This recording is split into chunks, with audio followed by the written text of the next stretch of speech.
이홍해에서 시내 산까지의 여정. 이 부분에서 반복되는 사건은 출애굽한 이스라엘 백성들이 마실 물이 없거나 먹을 것이 부족할 때 원망과 불평을 하고 하나님께서는 그들에게 필요한 것들을 성실하게 그리고 신비한 방식으로 채워주셨다는 점입니다. 흥미로운 점 하나는 출애굽기에서는 백성들의 원망과 불평에 하나님께서 심판하지 않지만 민수기에서는 그들의 원망과 불평이 거듭되자 하나님께서 엄하게 심판하셨다는 점입니다. 여호와의 인내의 한계를 넘어섰기 때문이죠. 첫째 사건, 마라에서 물이 써서 마시지 못하게 되었을 때 백성들이 원망하자 하나님께서는 한 나무가지를 물에 던지게 하여 쓴물을 단물로 만들어 주셨습니다. 그리고 그들이 하나님의 말씀에 순종하면 애굽 사람에게 내린 질병이 하나도 내리지 않게 하시겠다고 약속하시며 자신이 치료의 하나님이심을 상기시켜 주셨습니다. 둘째 사건, 이스라엘 백성들이 마라를 지나 엘림에 이르렀을 때 거기에는 물샘 열둘과 종려나무 70그루가 있어서 그들이 목마르지 않고 쉴 수 있었습니다. 그러므로 우리는 살아가다가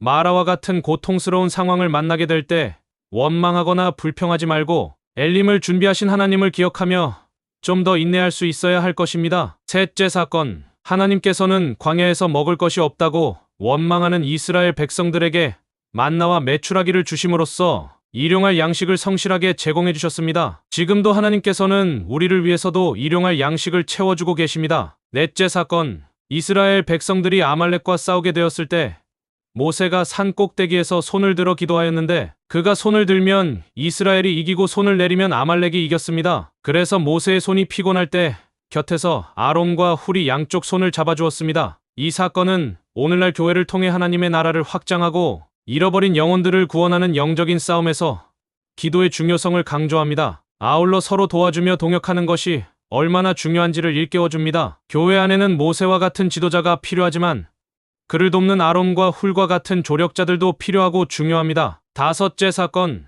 모세가 광야에서 백성들의 소송에 대해 판가름해주기 위해 혼자 힘쓰고 있는 모습을 보고 그의 장인 이드로가 행정적인 조언을 했는데 이것은 교회의 행정적인 안정과 질서를 위해서 반드시 필요한 것이라고 봅니다. 이드로는 먼저 광야 생활을 하는 수많은 백성을 모세 혼자서 이끌지 말고 1000부장, 100부장, 50부장, 10부장을 세워서 그들에게 책임을 나누어 주라고 조언했습니다. 또한 백성들의 지도자들을 세우는 조건 3가지를 분명하게 제시했습니다.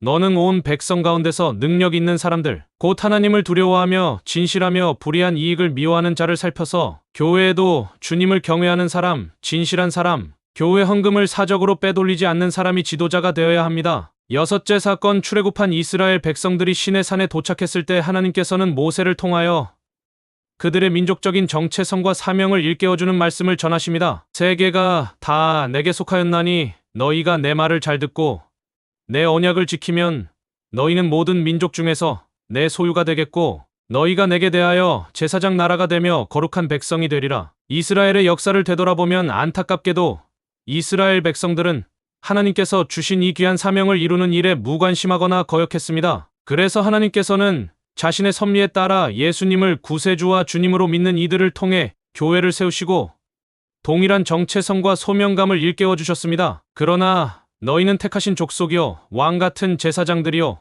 거룩한 나라요 그 소유가 된 백성이니 이는 너희를 어두운 데서 불러내어 그의 기이한 빛에 들어가게 하신 이의 아름다운 덕을 선포하게 하려 하심이라. 너희가 전에는 백성이 아니더니 이제는 하나님의 백성이요 전에는 긍휼을 얻지 못하였더니 이제는 긍휼을 얻는 자니라.